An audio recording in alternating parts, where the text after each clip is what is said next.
Okay, I've got to give a really huge thank you to another YouTuber, Kat from Fern Farm Nursery. I think it's a succulent nursery in Australia, and I read about it on the About page of her YouTube channel, which I'm going to link in the pinned comment. She actually shows what you're looking for when you're looking for pollinated seed pods. And I was looking at all of these dried flowers and going, you know, when I break up the flowers, I'm not getting those little seeds. I'm not getting the little brown dots that I'm expecting. What's wrong? Now, this plant itself may actually just be infertile. This one, I'm expecting, this is a very mature plant, and I think it might be Shaviana, or no, it's Neon Breakers actually. So this Neon Breakers is going to probably get pollinated. I just have a feeling in my little guts. But if we look over here at these plants, I actually have some that are pollinated, because check it out. Just like Kat said in her video, hold on, sorry. I don't have a macro lens, this is just a phone, so please bear with me as I try to get focus here. See that like green, like swollen stuff? I know people use the word ovary, but like I don't always know what part. I don't know that much about the parts of the flower yet. But it's green in there and swollen up, and the little star shape is happening. And so I believe that the seed pods, that at least these two little flowers that have these star shape and this like swollen green stuff inside, are going to have seeds. So I just have to wait and be patient. Now, a lot of the other ones, maybe I missed the boat and didn't get out with my paintbrush. I was having some, difficult days, but then there are some of them here where like they're closed still, but they might open up and do that star thing because they're looking a little puffy on the sides. So Kat was exactly right. Once you know what you're looking for, you're going to be able to spot it easily, which seed pods are the most likely to be viable. So again, I'm just seeing like, I don't know, some more like swollenness on some of them. And so, look, I'm really excited. I want to see what I get. I love growing Echeveria from seed. I did it a bunch this year. I just want to show you what I did over the winter. These are all new. I sowed all of these within the past month. So there are some little guys showing down here. See that? I think this is not going to be a YouTube short anymore. This is just going to be a vertical video, and it just has to be. Sorry. Maybe I'll remake it. Yeah, I'll probably remake it. But in the event that I don't, maybe I'll get tired. I'm not sure. I just want to show you down here things I've been growing from seeds and cuttings alike. Now, especially like even some of the really large ones here were grown from seed. So I just want to say I'm getting the hang of it. This is a really full tray. I think this tray has like 128. And some of them have 2 things in the little pod, so that's cool. I'm just so happy with everything I've learned over the past 6 months with handling my succulents. Now my collection's looking in rough shape with a lot of edema right now, a lot of root rot, and that's just because I needed to keep them wet for a while to use for the BTI bacteria and the beneficial nematodes to get in and do their job. So they needed some moisture. This little offshoot here, well, there's more now, but it's doing good. I'm excited that my Serrana is, it is like waterlogged and disgusting and not doing so great, but we hope and pray for her beautiful recovery. Let me see. Oy. Yuck. Putting like little rotted leaves down there. I'm letting them dry out because they really have been through it with too much water in the past few weeks, and it shows. I've been pruning, and some of them are so dried out, and I know they want water, but I also feel like they're gonna do badly as soon as I put water on them again. So like I think they just need a break. They were not used to the sheer amount, the frequency of watering that they were getting. Yeah, powdery mildew has, if you might be able to tell, has been really rough this winter, but I've been, learning how to treat it, especially one that doesn't seem to work on the first application. It seems to need like 3, 4, 5 on some of the more stubborn ones. It's really annoying to me that it needs so many applications, but the is this citric acid. So I bought this one originally, and then we never bought another, plain squeeze bottle. Instead, we got this Growers Ally fungicide concentrate, and it's just citric acid basically. It's citric acid 1.07%. So that's what we use to kill the powdery mildew and have the least disruption of farina. The other ones, Draconil, things like that, has quite a bit of disruption of the farina. I also get worried that as I'm working through my collection pruning, that I'm getting powdery mildew on my fingers by accident and then spreading the spores to other plants. So it's like, how do I keep my hands clean? Do I keep using hand sanitizer, or do I have to walk to the bathroom and vigorously wash my hands with soap and water after each thing that I do? I don't know. I'm not sure what the answer is. But thank you to the commenter who clued me in about edema, because I really was not aware of that issue yet. You can really tell that I'm on my first year of this hobby still. That Longissima, I have hope in the back. I have hopes for. I really want to see that little pup, do well. Yeah, this is kind of how I'm sneaking them some water a little bit. If I'm worried about them being dry, is I'm like, there's water and citric acid, because I need to keep killing the powdery mildew as soon as it touches down so that it doesn't take hold and really, really infect any of the plants. This is Dark Vader. Every time I see this plant, I want to sing, "We represent the Lollipop Guild," because it is in lollipop mode. Also, leaves are dropping, and I keep trying to make them, be viable, but they're sick leaves. They're not happy leaves. So that's something I've had to really contend with and just have to be okay with.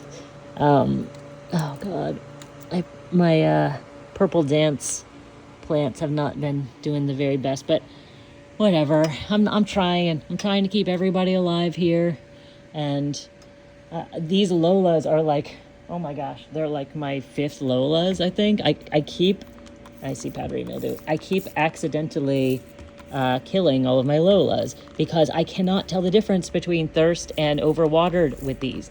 They open up wide, so it's making me think, okay, you're thirsty, I should give you water. Then I give them water, these leaves are already so full. So then the leaves fill up with water, and then they all drop, all of them at once. And I just don't want to keep repeating those mistakes.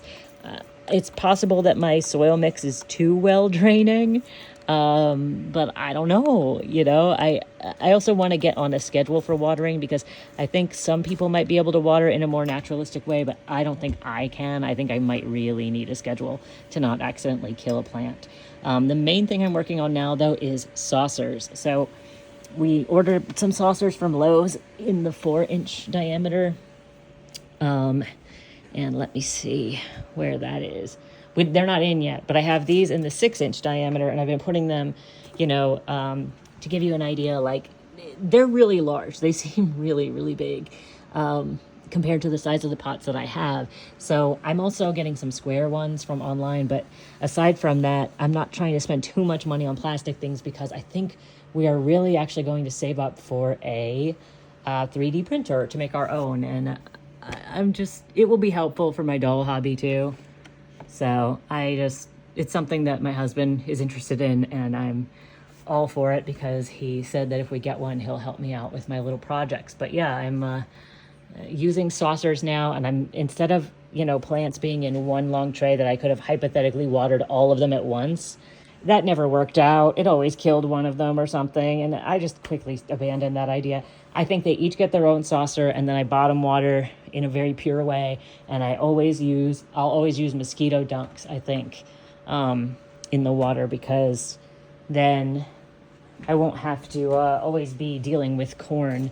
Where the heck did I put my citric acid spray? Oh, down here. I do need to get organized. I do understand that my collection and this whole tower, everything, it needs organization. It's craving it. What did I now see? This is what happens.